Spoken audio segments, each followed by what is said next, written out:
Okay, ladies and gentlemen, introducing the fighters properly. The fighter standing to my left, in the blue corner. He hails from Liverpool, England.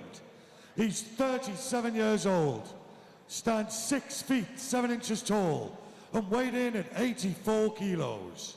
He fights out of the Wolf's Lair and has a mixed martial arts record of 8 contests, 6 wins and 2 losses. Let's hear it for Tony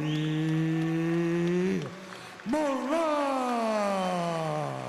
Definitely a bit of local support for Tony there from the Wolf's Lair gym.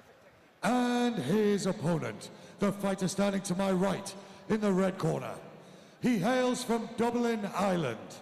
He's 27 years old, stands 6 feet 4 inches tall, and weighed in at 84 kilos. He fights out of SBG Ireland and has a mixed martial arts record of 7 contests, 4 wins and 3 losses. Let's hear it for Chris the Killing Fields. So here we go. This middleweight contest versus England is fought over 3 5-minute rounds. Chris also possesses the best fight name I've ever heard. Chris the Killing Fields. I'd imagine there's some Cambodians who might take umbrage, but I'm sure it's all in jest. There's probably not too many here tonight, though, so we might be okay.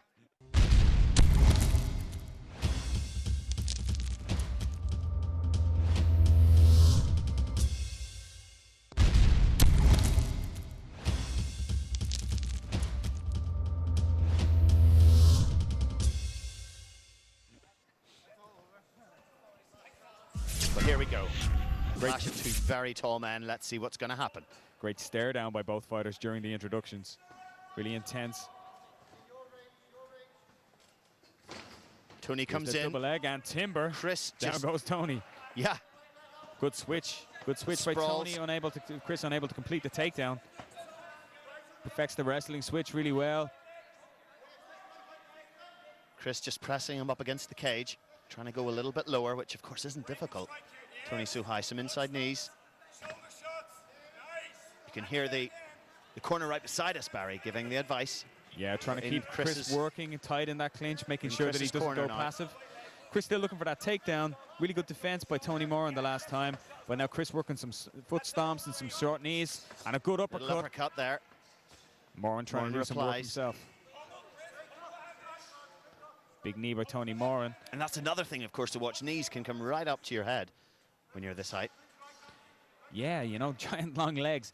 I wouldn't like to fight either of these guys and expect to know where the next leg strike was coming from. Again, just battling for a position at the moment. So Greco-Roman style, but throwing in a few strikes as well. Bit of a clinch chess match going on here at the moment. You know, you can really tell that both of these guys probably have the same game plans here, trying to stifle each other's clinch game once they hit the fence. However, once they break or once their goals are totally different. Tony Moran, you can tell, wants to get this broken, wants to box, wants to strike. Well, what will Chris Fields, feel? on the other hand, wants to take him down. Yeah, I mean, Chris took him down, but as soon as he took him down, Tony was right back up. And I know Chris's plan was to take him down ground and pound. If he can't hold him down, well, does that change things? Well, with the double leg, you know, what Tony did was he's perfected the wrestler switch, where he just was able to keep up on his elbow, was able to settle and begin to stand back up again. Did a really, really good job. Impressive job by both men. Good body shots coming in there. 3-4 strikes by Tony. And Chris threw a giant knee up, trying to get up to the head of Tony Moran. I think it came down with some icicles on it.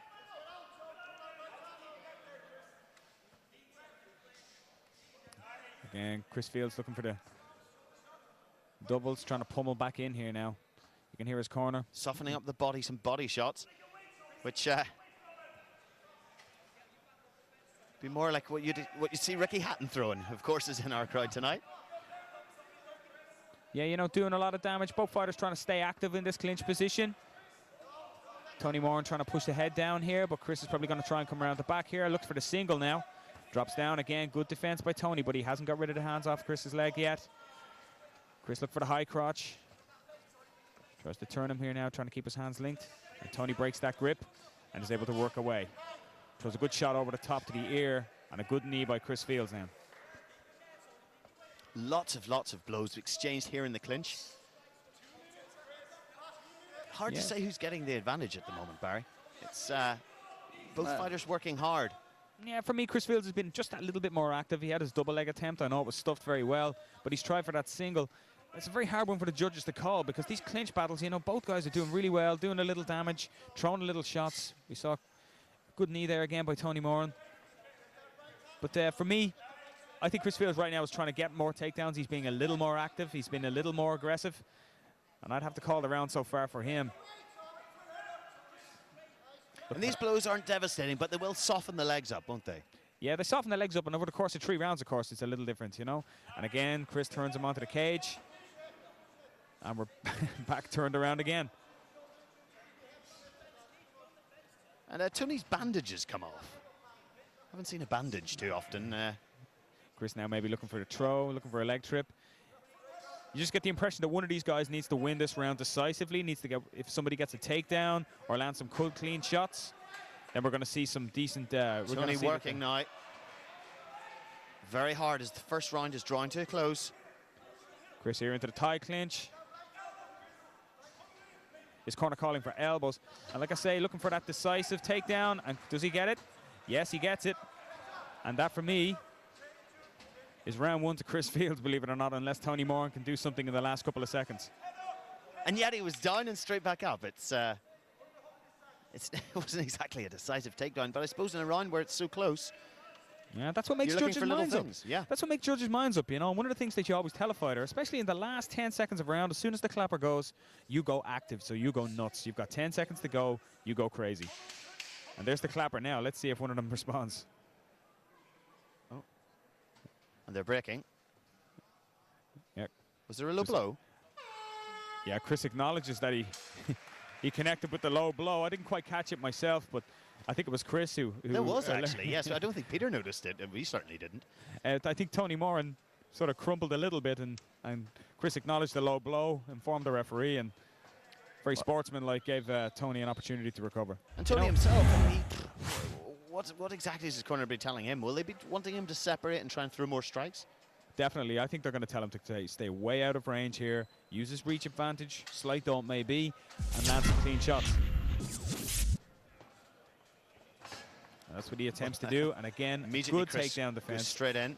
And a nice uppercut by Tony Moran there too. Here's the guillotine. Moran pushes forward. Chris has got hold of the neck.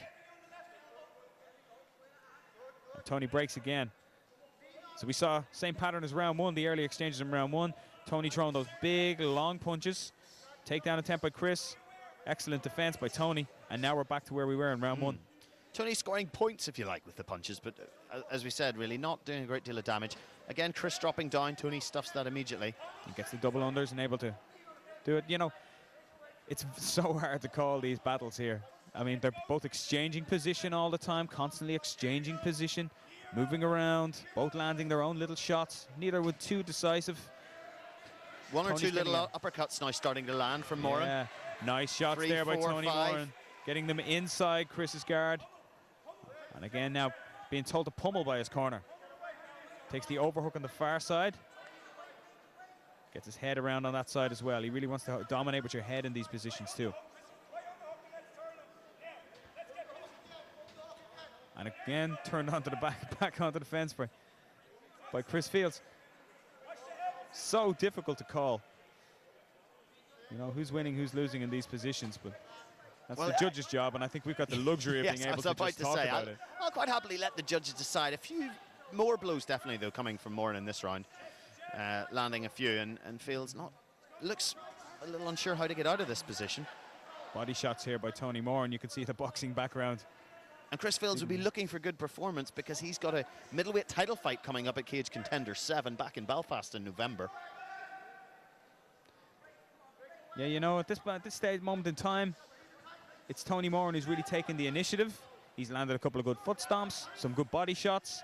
Those short uppercuts are doing their own little bit of damage. You can see Chris Fields looking to his corner, looking for some advice. He breaks it off and goes looking for some shots of his own. Just as the advice came in from John Kavanagh, he looked over. Kavanagh was indicating go with the elbow. He did that. Here's the double leg attempt. Tony McCann has the guillotine on this side. Chris Fields needs to pass. He's obviously quite comfortable because he's gone straight to mount, even though this will be the position where really you're going to crank your neck. But and he's pulled his head out. postures Now he's in a mount position. Can he hold this position on the ground? Again, what we spoke about earlier, good cage wall walking there by Tony McCann. And now looking for the armbar, Chris Fields. But he might get the arm here. Arm is deep. He's got it, he's tapped. Chris Fields gets the tap from the armbar. Beautiful work there, Barry. Well, I said that he was losing this round, and he pulls out a great submission to finish. You know, it came out of a really excellent position by Tony McCann, and then suddenly, before you knew it, Chris had that armbar on. Good submission. Ladies and gentlemen, we have our winner. Let's hear it for both fighters. Come on.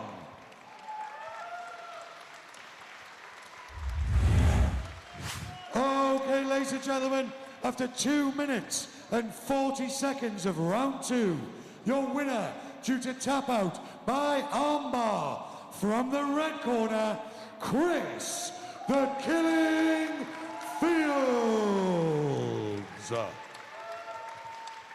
Well, let's hear it for a very gallant runner-up. Let's hear it for Tony Moran. Chris, come over here. Congratulations. Just turn yourself around there, just in front of the cameras. Well done.